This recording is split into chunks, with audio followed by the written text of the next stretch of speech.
Good morning guys. It's Tuesday morning. Ayan. Dito po tayo para maglinis ng sasakyan. Siyempre, itong mugs ay ating kailangan ding pakintabin o linisin. Ayan. Good morning. Tuesday. Ayan. Ganito po kasimple ang maglinis ng sasakyan dito sa Saudi Arabia. Hindi mo na kailangan ng maraming tubig. Hindi kagaya sa Pinas na talaga namang kailangan pa lalo sa car wash, paligo. Dito towel lang ay talagang malinis na ang sasakyan. So like this, kita nyo yung mugs magiging makintab na siya after natin punasan ng towel. Ayan. So ganito kasimple ang tiyagaan lang talaga kasi syempre mugs to mabutingting. So ayan, talagang ang paglilinis ay parang tiyagaan lang. Ayan, after natin malinis yung body niya, ito namang mugs kasi pangit naman yung malinis nga yung body ng sasakyan pero yung yung mugs naman o yung gulong ay namumuti or madumi. So kailangan din natin siyang pakintabin. So ganito lang, towel lang, okay na. Hindi na natin kailangan pa ang gumastos o gumamit ng maraming tubig. Ayan.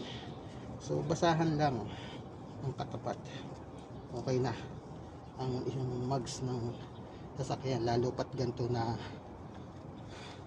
sasakyan ay mugs ang gulong maganda. So maporma yung sasakyan, kailangan anahin natin, hindi pwedeng body lang yung ating lilinisin. Ayan. Pero yung sabi ko nga dito, hindi mo kailangan gamit ng maraming tubig.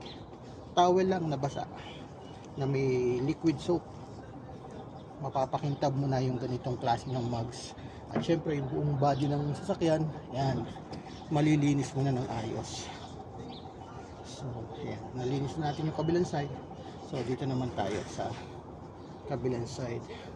So this is our Tuesday sharing routine. Ayan.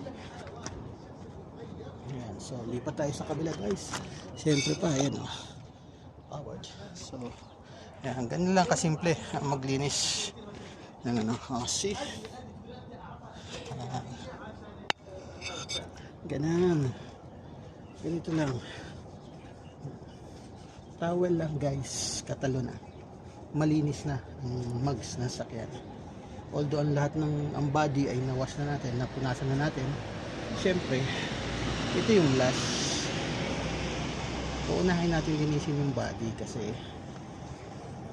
para yung basahan na gagamitin natin sa body is sure na malinis. Tapos saka natin ito lalabhan ulit para magamit ulit natin kinabukasan. Yan, kailangan nating labhang mabuti ang basahan para kinabukasan malinis ulit siya. Yan, guys, di ba? Napakasimple. Yan, ganito lang. Lalo't pagka ang mugs ng sasakyan ay medyo maporma or ang sasakyan ay medyo magandang klase, so kailangan pagandahin mo din ang linis niya. Yan, pakintabin. Yan. Kasi tsaka unang-una tayo din naman ang gumagamit nito. So di ba, dagdag point sa atin yun na ang ating ginagamit na sasakyan is malinis. Di ba? Kasi pangit naman yung tayo nang gumagamit ng sasakyan tapos ang dumi pa, di ba? Parang sama-sama naman tingnan na ang ganda-ganda ng sasakyan mo pero napakadungis naman. So ayan, aanhin mo yung ganda ng sasakyan kung napakadungis. Ayan, parang tao din yan, kailangan natin ay palinisin. Ayan, di ba? Ayan, it's Tuesday morning.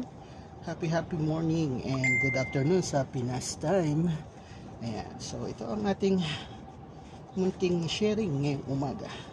Ayan, ating isa sa everyday routine, ika nga. Ayan. So kita nyo makintab na siya. Diba? Basahan lang, okay na. O, hindi na tayo gumastos na marami pang tubig. Ayan. So, alright guys, bye bye. This is my sharing for today.